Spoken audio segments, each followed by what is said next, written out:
İctimai Palata rəhbərliyi Müsavat Partiyasının qərargahında ölkədəki ictimai-siyasi durumla bağlı xarici və yerli jurnalistlər üçün mətbuat konfransı keçirib. Xalq Cəbhəsi Partiyasının sədri Əli Kərimli ölkədə avtoritar rejimin hakim olduğunu və 40 ildir ki, Azərbaycanı Əliyevlər ailəsinin idarə etdiyinə diqqət çəkib.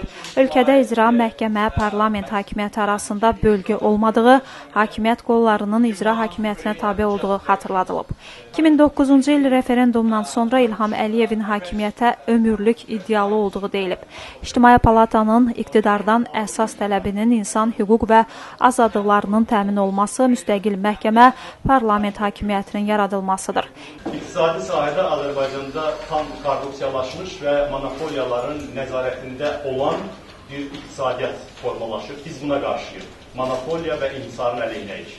Azərbaycan dünyanın ən korrupsiyalaşmış hökumətlərindən biri tərəfindən idarə olunur. Ona görə də bizim ciddi antikorrupsiya proqramımız var. Bu da bizim hökumətlə müxalif olduğumuz ən mühüm məsələlərdən biridir. Biz hesab edirik ki, Azərbaycan iqtisadiyyatı yalnız neftdən asılı olmamalıdır və neft üzərində qurulmamalıdır. Biz azad bazar iqtisadiyyatının tərəfdarıyıq və qeyri-neft sektorunun inkişafı bizim üçün prioritetdir. Tədbirdə iqtidarın qeyri-müəyyən xarici siyasət apardığı, qərbdən uzaqlaşdığı deyilib.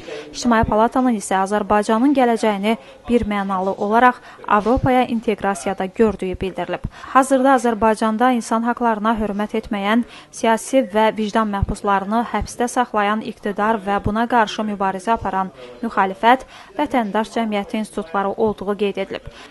Müsavat Partiyası Başqanı İsa Qəmbər 2011-ci ildə Nigar Camalın və Eldar Qasımovun qələbəsi ilə Euroviziyanın Azərbaycanda keçiriləcəyi məlum olanda rəsmi Bakıya bu bir ildən səmərəli istifadə etmək müraciət edildiyini yada salıb.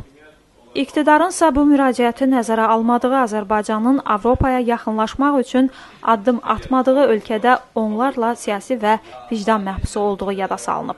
Bu insanların azad edilməsi ilə bağlı hazırda aclıq aksiyası keçirilir. Hakimiyyətin Avropa standartlarına uyğunlaşması üçün siyasi məhbusları azad etməsi, azad seçkilər keçirilməsi tələb edilib. İctimai Palatanın əsas məqsədinin xalq hərəkatı yolu ilə ölkədə vəziyyətin dəyişməsi olduğu nəzərə çatdırılıb. Ölkədə islahatlar olmadığı halda 100 minlərin meydana çıxacağı xəbərdarlığı edilib. İctimai Palatanın Avropadan gözləntisinin isə korrupsiyaya uğramış bu iqtidara dəstək verməməsidir. İctimai Palata rəhbərliyinin bugünkü toplantısında Avropa Yayım Şurasının nümayəndəsi kəskin tənqidə məruz qalıb. Salonda əyləşən xarici jurnalistlərdən biri Avropa Yayım Şurasının mövqeyini müdafiə edərək Euroviziya yarışması keçirilməsi üçün Şuranın Azərbaycan hökuməti ilə yox, müstəqil telekanalla müqavilə bağladığını nəzərə çatdırıb.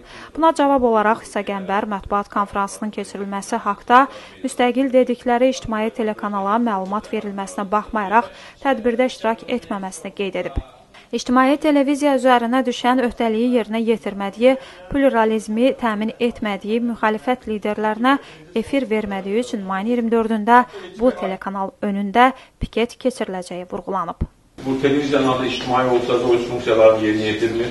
Aparıcı müxalifət liderlərini efirə dəvət etmir. Çünki ictimai televiziya yalnız İlham Əliyevin fəaliyyətini bəzəməklə, təbliğ etməklə